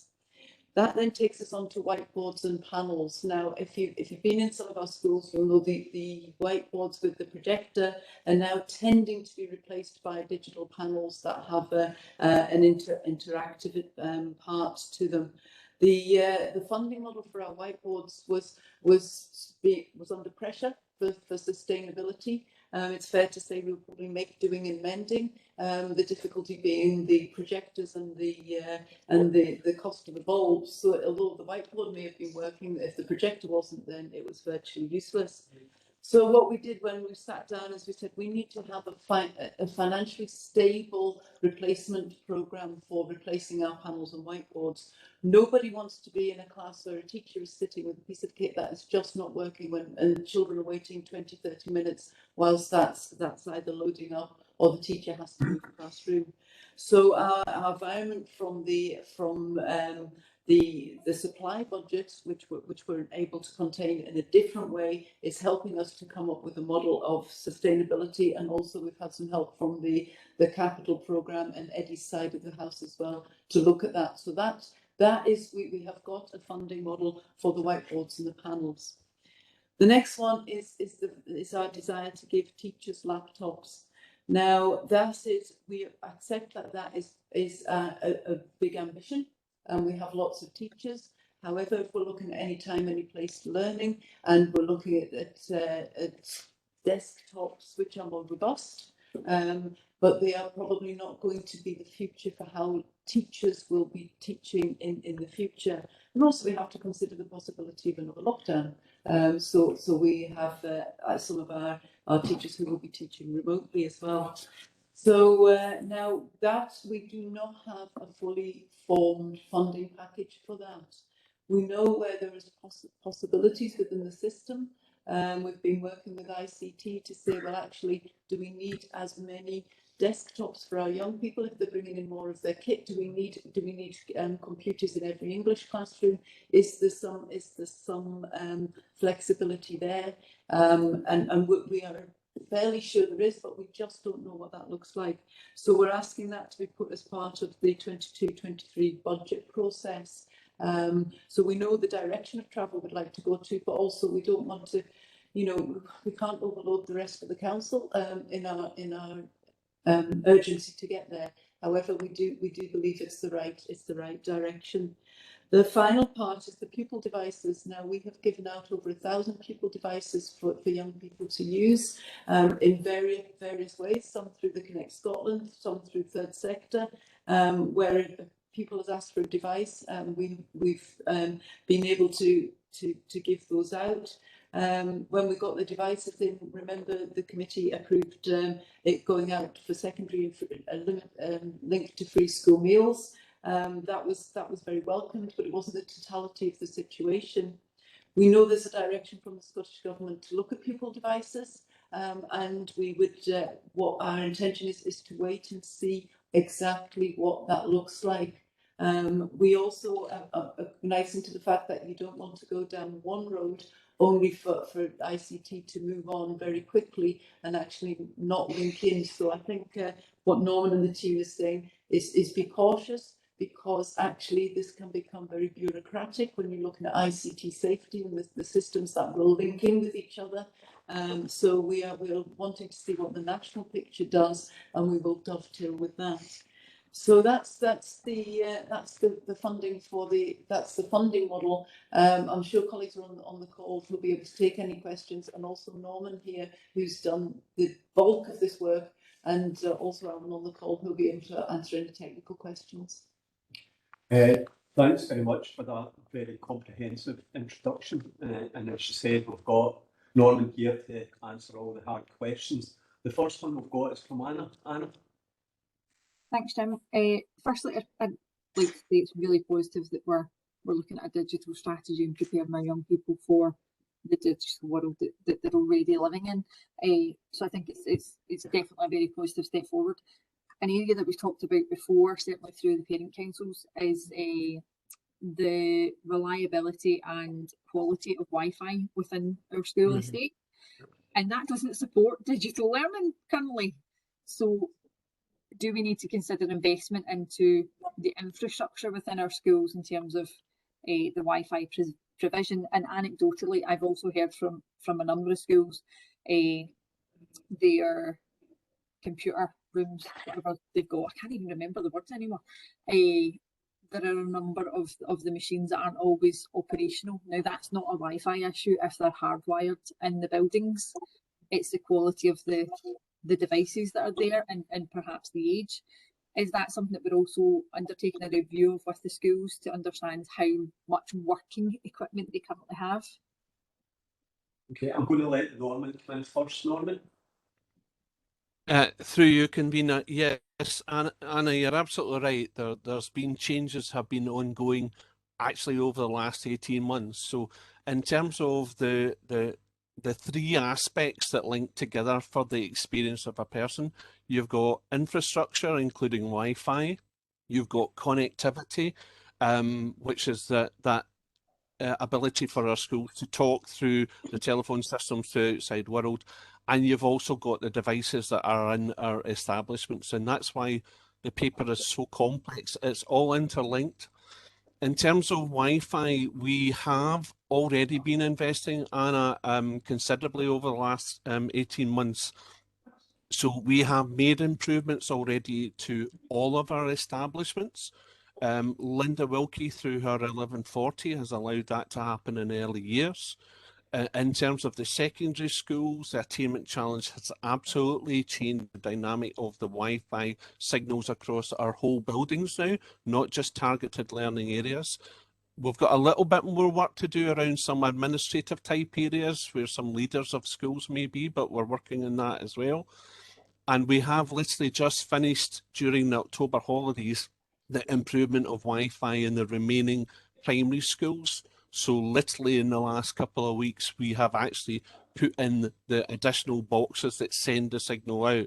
So today, for instance, I was in Inverkip Primary School, and they're telling me they're noticing again that signal coming through much more strongly in all areas of their school now, whereas in the past it wasn't there. So we're working on that. The schools themselves have paid. Alan McDonald's on this meeting as well, so he'll be able to communicate about that.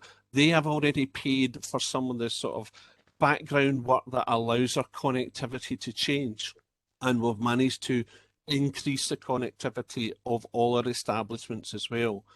It's more complex, that part of it, once you come to what happens if you suddenly put in 10,000 extra computers for children.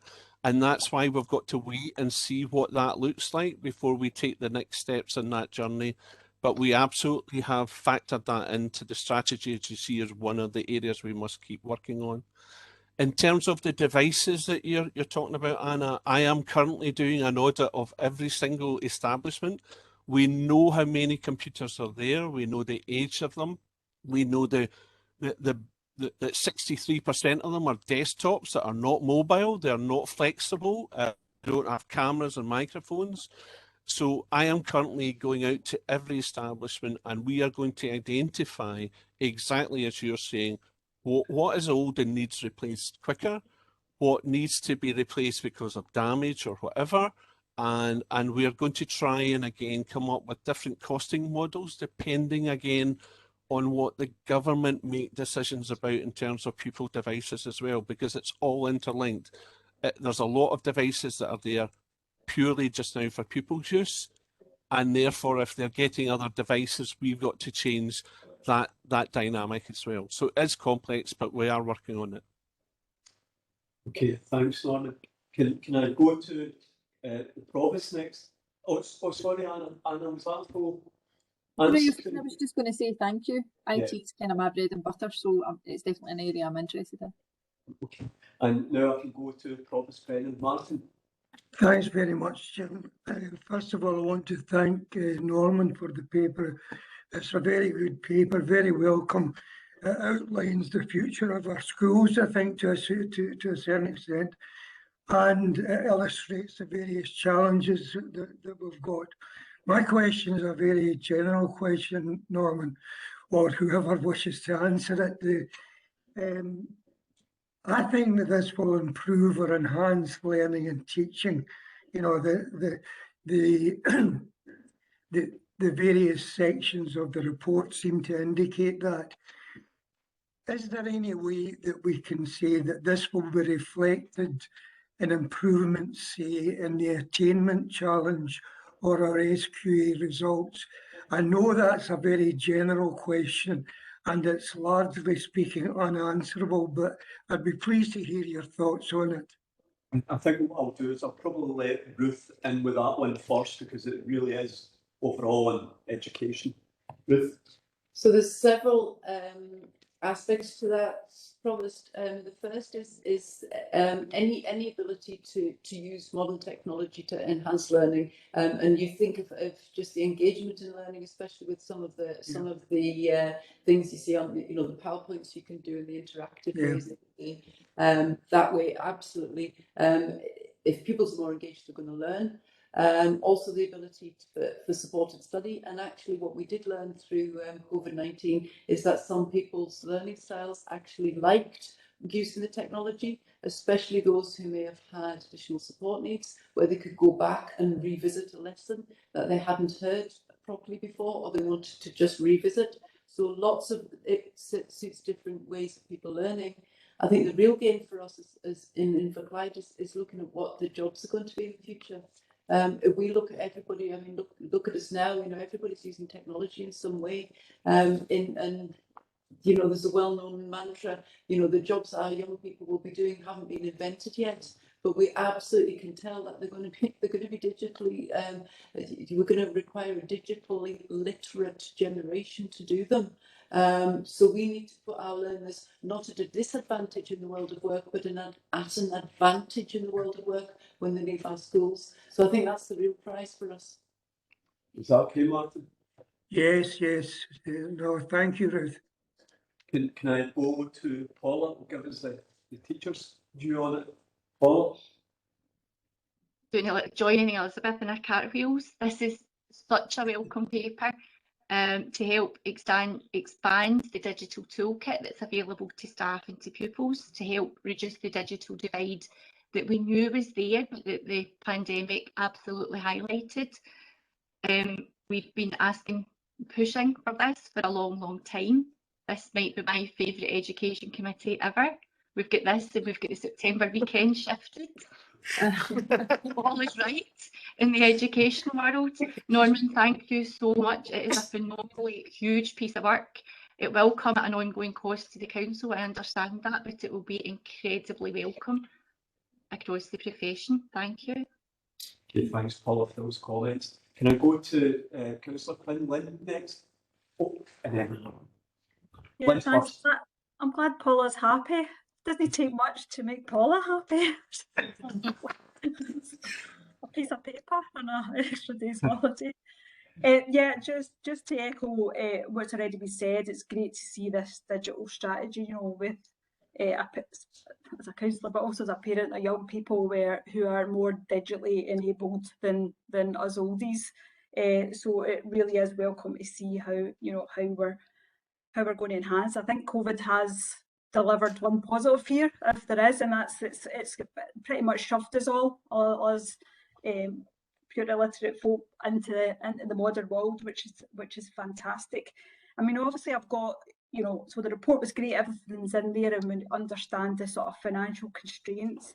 I think the one issue that I have is, you know, is our restrictions in our hardware going to be our constraint in terms of moving forward with this strategy? You know, clearly we're seeing the cost involved in looking at the hardware and getting everybody and the teachers, and they deserve to be digitally enabled and also home working like everyone else in the world seems to be afforded that choice. So it's really, my concern, I think, because of the financial constraints, are we actually going to hold back the education from a digital point of view because of our hardware? And is there any other model to look? I know a number of other areas who would never dream of buying a laptop computer, because as soon as you buy it, it's out of date. So there is, a lot of really good lease deals. Is it maybe a lease holds, you've probably got the answers to this, but it was just thinking about how we can get those, the hardware in so that we can just get cracking with this strategy. Lynn, I'm going to bring in the expert here, and that will be Norman, and then Alex will always help if he feels if he's getting to add. Norman? Through you, convener. Yes, you're absolutely right, Lynn, that the other authorities have made decisions some time ago in some cases. Some have had to do it during the COVID process as well. What we do know is that there's challenges for Alan's team as well as our own team in terms of physically setting up that large number of devices, managing them, supporting them when there's breakages and everything else. So we have engaged with other authorities. The whole strategy actually involved communicating with different authorities about what they were thinking. And so the managed service that you describe, some authorities have chosen to do that. A lot have chosen not to do that. And there's two reasons for that. One is it's not cheap at all. It's actually probably more expensive than us trying to manage that whole process ourselves as a council. And secondly, you're limited again to what you can buy in terms of that larger procurement process. Whereas just now, through Alan's team, we have the ability to use the wider national procurement framework, which gets better value for the council as well. So there's pluses and for both models. We haven't come to a conclusion as to what the right model is, but I think that again has to be linked to what the Scottish Government's new digital strategy we're hearing about is sitting in the background, as well as what they're actually going to do for children in terms of what their recommendations are. Education Scotland are closely involved with us, Lynn, just now in discussing what's the right sort of approach for younger children, what's the right approach that doesn't mean that you have to rely on parents in terms of managing devices as well. So there are discussions going on nationally that I think will influence what the government will ultimately put forward to councils. I hope that answers it. Thanks for that, Norman. I'm going to ask Alan, have you got anything to add to Norman, or has he covered it? He's pretty much covered it, Convener. I would say that that we are aware of the technical limitations of the equipment in the schools at the moment, and we are, as a provider, are really keen as well to be able to upgrade the equipment that the pupils and the teachers have. But as Norman says, that it's this massive elephant in the room of the Scottish Government's approach to pupil devices. We would be in the schools at the moment doing a refresh, particularly around some of the older devices in computer suites. I think maybe that's what Anna was referring to, the suites. But if we go in just now and spend £500,000 on equipment for the secondary schools, for instance, to replace all the desktops in the computer suites, there's every possibility that the Scottish Government will turn up next year, deliver laptops to secondary pupils, and then suddenly all those devices are no longer useful. And so we're a bit hamstrung at the moment, and we're very aware that the quality of some of the equipment in the secondary schools, in particular in the suites, is really poor. So what I've done is I'm taking some of my capital funding just now to do in-place upgrades, at least to tide some of the schools over, give them some additional memory, upgrade the hard drives and things like that, just to buy us some time. But ultimately, from an ICT perspective, Norman's digital strategy is absolutely the way forward, and it's fully supported from us within ICT, and we look forward to working with the educational colleagues to deliver it. Thanks for that, Alan. I noticed I'm beginning to lose some of my audience. I think Chris is away and Martin needs to go as well, so I'm acutely aware of that. But I do know what an important paper this is, and I think that's why we've justifiably spent that wee bit of time on it. I'm going to ask, is there any other... Oh, sorry. Yeah. Hi, as somebody who's been involved into both primary and secondary, it's been very interesting to see the provision for IT, and I've been really surprised at the limitations, particularly within the secondary sector. Even the ability of, when we were going to do school assemblies, to plug something in, you couldn't plug any other devices in because it was automatically encrypted, which caused real constitutional problems. And if that is then going to be sorted out, so much the better. And I'm really delighted to read what's in this paper as well. But one of the things recently, I'm involved with a group in Gourock that is looking to give present 4 laptops to each of the 3 primary schools in Gourock. And even going to be able to fund that and get that done has been more complicated than we ever thought, to the extent that there's a 12-week ordering process to just deliver 4 laptops to one of the primary schools. It just seems, I know there's problems just now because of procurement, because of all the issues to do with COVID and such like, but even the cost of it, compared to just going out in the general market and buying 4 laptops and giving them into the primary school, was the difference between cost was huge.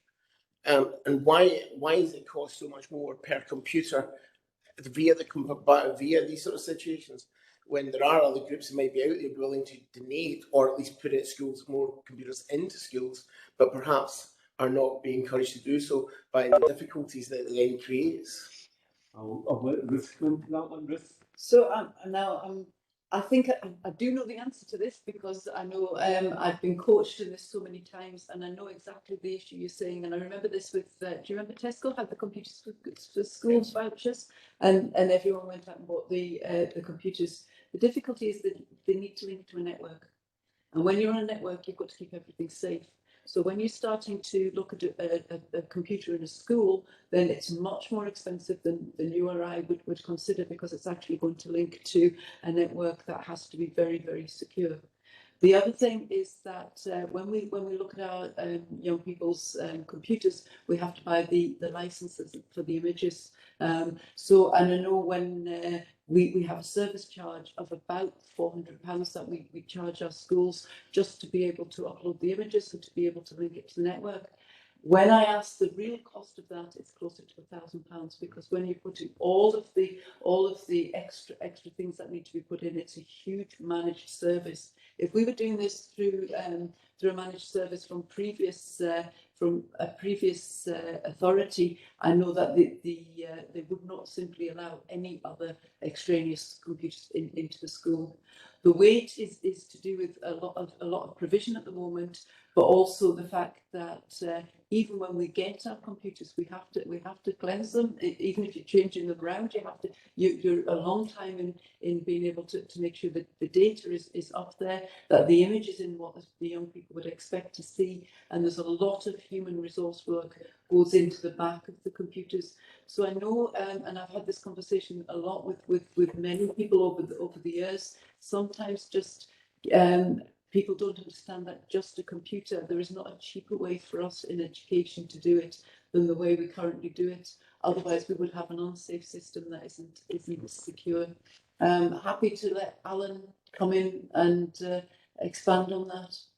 Yeah, through you, Convener, I don't think there is much I could add, Ruth, other than to say that we tend to spend a bit more on computers than are available. We work with Norman and his team to agree a specification of a device, and the specification of the device will include things like trying to get longevity out of it and getting as much value for money and sweating the asset, to use a horrible phrase within the ICT world, which basically means we get a high quality bit of a kit at the start and we use it for as long as possible before we have to replace it. And so we do have the opportunity and the option to buy a range of different price devices, but we don't go for the cheapest.